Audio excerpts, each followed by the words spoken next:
What's going on, everybody? Welcome back to the channel. I hope you guys are staying safe and you've been doing well since the last time I posted.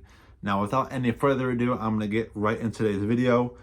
This video requires a little bit of an explanation just so we're all on the same page here. So I'm going to do that, then we'll get into this.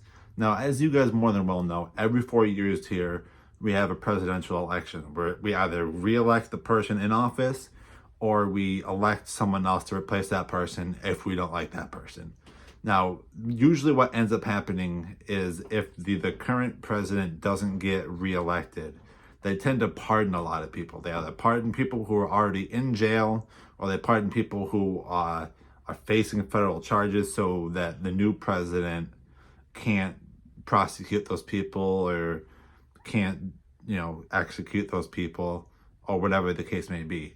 And this election was is no different, because the current administration did not get reelected. The Biden administration started to pardon people, which some people have disagreed with a lot of that, but we'll just talk about that in a second. But it's a tradition for the administration to reach out pardons and things of that nature. And from pardoning his son, which we're not going to talk about, to pardoning other criminals, the thing that has most people up in arms, at least that I've seen, beyond pardoning his son, is the pardoning of 37 of the 40 people who are on federal death row. Now, that leaves 3 people on death row. That leaves a church attacker, Dylan Roof. That leaves the synagogue attacker from Pittsburgh.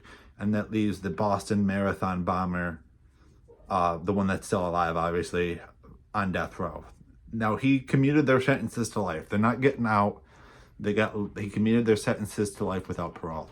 And the Biden administration essentially said they don't believe in the death penalty federally for cases other than hate-motivated mass murder and terrorism. So, think of a Timothy McVeigh, or someone shooting up a religious organization, or someone shooting up a pride parade, things of that nature, you know what I mean? So what I'm going to do here for you guys is, instead of giving you my opinion on all of these particular individuals, I'm going to read to you the crimes that these men committed, and I'm going to let you guys decide for yourselves, which hopefully you do with all my videos anyway. Hopefully you don't just take my word for things. I'm going to let you guys decide for yourselves whether or not these individuals should have been executed, or whether or not their sentences should have been commuted down to life without parole, which they already were. Now, I tried to memorize all of this, but there was just too many people on this list. So I wrote it down. So if you see me glancing down here, it's because I'm just looking at these just to make sure I got all this right. So let's just get right into this, shall we? So the first person on this list is Shannon Agofsky, who was already serving life when he killed a federal inmate in Texas. So this guy was already doing a life sentence, and then he killed a federal inmate while serving that life sentence, which landed him on death row. Billy Allen and Norris Holder killed a bank guard during a bank robbery. So they were robbing a bank, and then they killed the guard, and that got both of them put on death row. Akilah Barnett carjacked the guy and then used that car that he stole from that guy who he killed to drive to kill his ex-girlfriend. That landed him on death row. Brandon Basham and Chadwick Folks escaped from jail, went on a multi-state crime spree. They kidnapped, indecently assaulted, and murdered 2 women during this multi-state crime spree, which landed both of them on death row. Anthony Battle was already doing life for killing his wife when he killed a prison guard. That landed him on death row. Meyer Brown killed a postal worker while trying to rob the postal office of money orders. That landed him on death row. Wesley Kuntz Jr. and Charles Hall killed an inmate in a federal institution in Missouri, and Wesley Kuntz Jr. was already doing life. Brandon Council killed 2 bank employees during a bank robbery. That landed him on death row. Christopher Kramer and Ricky Fackrell killed a fellow Texas federal inmate, and all 3 of these inmates were involved in a white supremacist group, and they were essentially eliminating the third man because he had violated the rules of the gang. Len Davis was a crooked cop who basically killed a witness that was talking to IA and was going to cooperate against him. That landed him on death row. Joseph Ebron was an inmate who already had life and killed a fellow Texas inmate.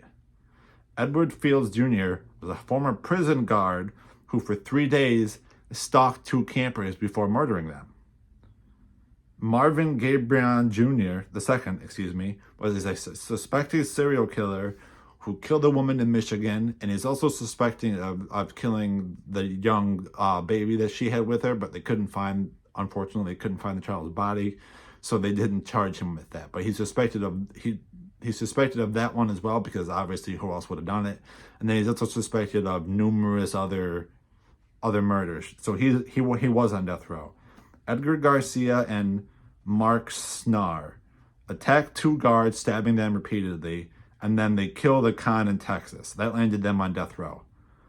Thomas Hager killed a woman, quite viciously, might I add, who he thought was going to rat him out to a rival drug gang, because he had killed multiple members of this drug gang. So he thought that this woman was going to rat him out to them, so he would die. So he decided with some people to brutally execute her in her apartment, leaving her young kid there with the body. That landed him on death row.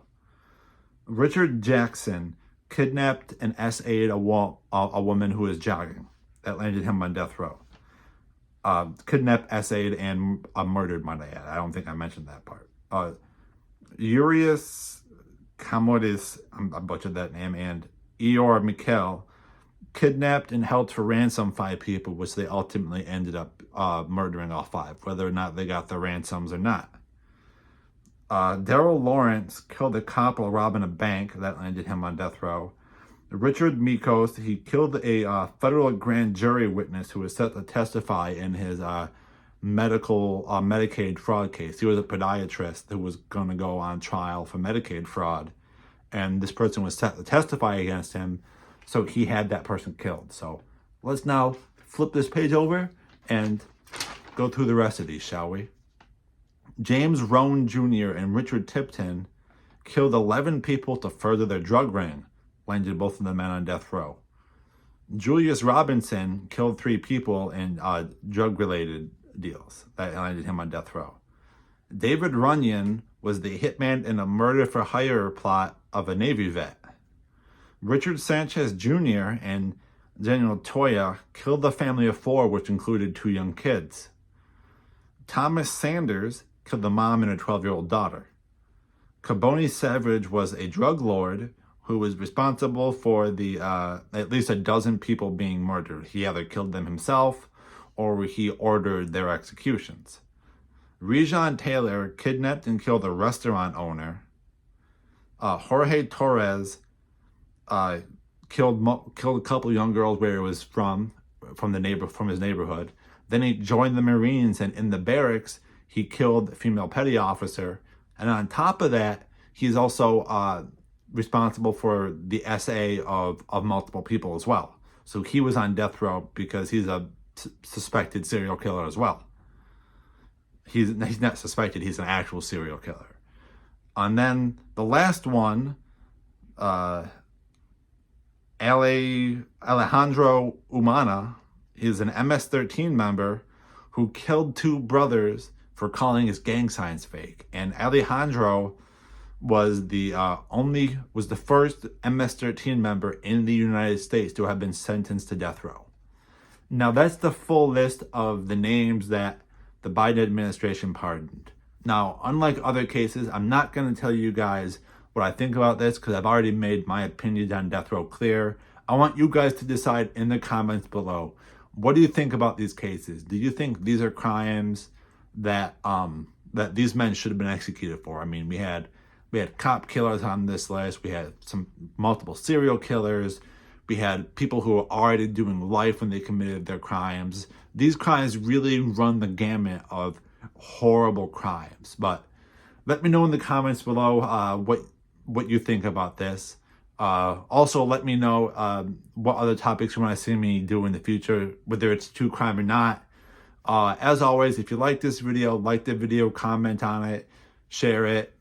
all that good stuff. Hold the seance so Captain Ahab can watch the video as well with his buddies. And I'm rambling here, so until next time, guys, have fun and stay safe.